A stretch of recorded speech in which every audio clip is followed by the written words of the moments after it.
You know what? I've spoken about the Magic so much. I'm pretty sure if you watch my content on a consistent basis, you know how high I am on this young core. But I'm telling you right now, with these additions, the Magic are going to be scary for a lot of years to come. But before I talk about my reasons why for saying this, that doesn't make any sense, but make sure you like the video, subscribe, all of that stuff there. Without further ado, let's jump right into it. Also share the video. But, bro, I'm thinking about it this way, yeah. You got Paolo, who in my opinion next season is going to elevate to being an all-star level player. Franz is he's the best player from that 2021 draft. I know it's easy to say he's not, because for guys who don't watch the Magic on a daily basis or constant basis, his playstyle doesn't pop. He's not going to be the guy that's going to break ankles, hit some tough contested threes, break a guy down off the dribble necessarily in a flashy way, but he gets the job done. Franz is the best player. He doesn't really have any holes in his game. He has areas where he could elevate to becoming elite or higher level, but Franz, from just the eye test, doesn't have glaring holes in his game. Then you've got a guy like Markelle Fultz. Is he going to be part of this team long term? I don't know. But even if it's the thing where Anthony Black becomes a star, Markelle can still be a high-level sixth man, but in the time being, I feel like he's still a high-level starting point guard. Then on top of you getting Jett Howard's someone who's really grown on me, because the more tape I watch of this guy, the more I see the makings of a special player. His ability to create his own shot at 6'8" is scary. And he's not like a twig. He's not built like Brandon Ingram. Brandon Ingram's a great player, by the way. I'm not saying he's terrible. But Jett Howard has some sort of muscle to him. He's a big guy, but is really shifty, has a high-level ball handle, shot creation, from three, get to the mid-range. That skill set there has so much potential to elevate into becoming... Doesn't even make sense. Does that make sense? But he has the potential to become an elite at the things he does. And that skill set there is highly coveted at the NBA level. Guys could say, Jett Howard was projected to fall all the way down to 19, 20. But if you feel like he's the guy, take him at 11. And that's exactly what Jeff Altman did. Like, the more I see Jett Howard play, I see the makings of a special player. Wendell Carter, he's another guy who is so underlooked. Bro can give you, I'd say, if he's fully healthy, 17 and 12 in his sleep. Not to mention his contract is one of the best deals in the NBA. You're telling me Wendell Carter for the next 3 seasons is going to be making $10 million a year? Are you flipping joking? Or around 10, 11, $12 million a year. That is a fucking bargain, mind my language. So the way this team is constructed is not only sustainable contractually, because you've got guys on good deals, you've got guys who have a lot of upside. The Magic keep hitting on draft picks. The only misses I can't even call Jalen Suggs a miss, because he's still showing levels of being a high-level defender. So you're hitting the ball out of the park with your draft picks.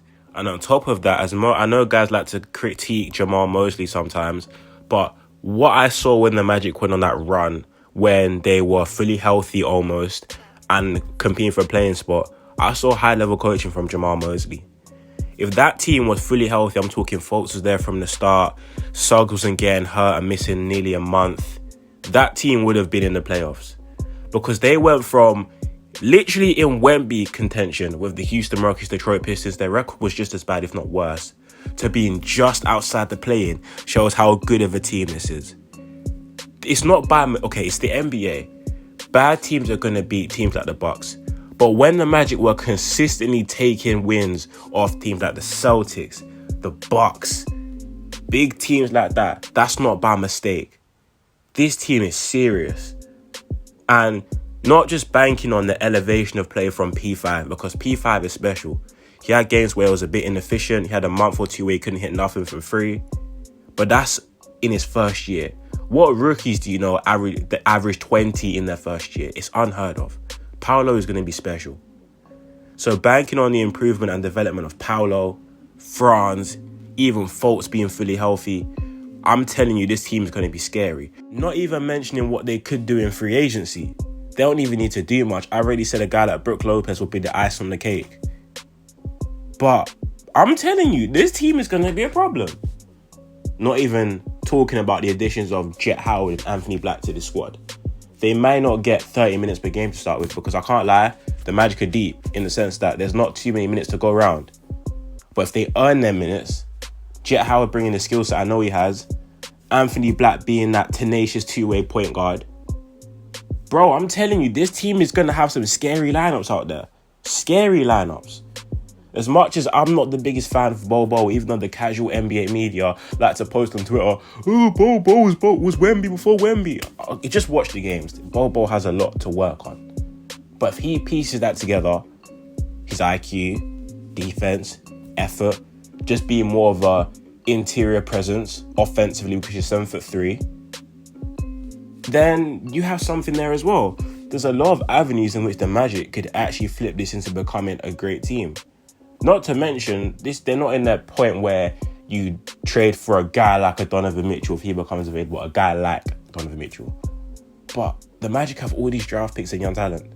So if they do make a push to become a second round team, you have the picks that could potentially put you over the top in 2-3 years' time. As well as all these young players who are going to be restricted free agents. So I'm sure you're going to tie down extensions like Paolo, Franz, etc.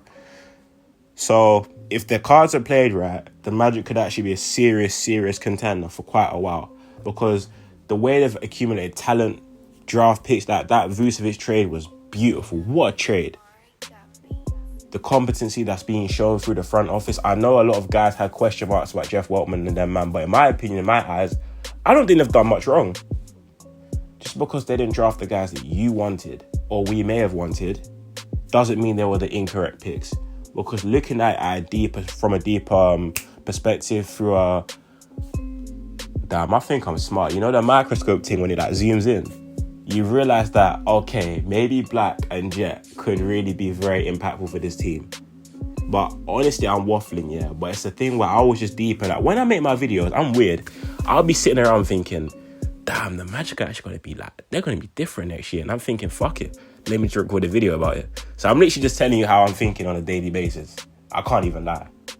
But this team next season are going to be a problem. But that's all I got for this video today. Hopefully they can stay healthy and back up the points I made in this video, as I'm sure they will. The Eastern Conference is going to be tough, but they've got the talent to compete. But yeah, in the comment section down below, let me know if you guys agree with my crazy ass opinions. I don't think it's far from being a reality. I think it's a great possibility, but hey, who knows? But I'm out. I'm going to stop chatting shit. Enjoy the rest of your week, and I'm out, people. Peace.